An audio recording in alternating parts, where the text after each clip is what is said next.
Dosage calculations. When it comes to calculating medication dosages, especially for different patients, understanding the basic formula is key. The most common calculation you'll encounter is based on the patient's weight. Dose equals dose per unit weight milligram per kg into patient's weight. Let's walk through an example.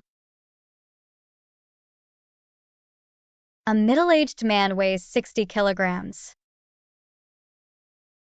A doctor prescribes a medication that requires a dose of 5 milligrams per kilogram. We need to calculate the dose for a patient whose weight is 60 kilograms.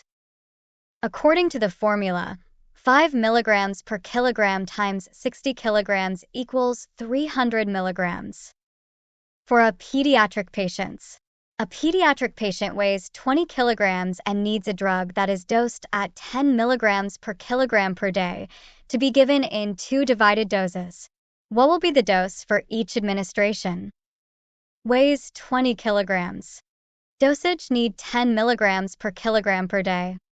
According to the formula, dose equals 10 milligrams per kilogram per day times 20 kilograms equals 200 milligrams. Since the medication is given in 2 doses, each dose will be 100 milligrams. The child should receive 100 milligrams of the medication every 12 hours. And that's how you calculate dosages based on weight. If you'd like to learn more advanced topics like calculating body surface area, BSA, leave a comment below and don't forget to like, share, and subscribe to stay updated with our latest videos.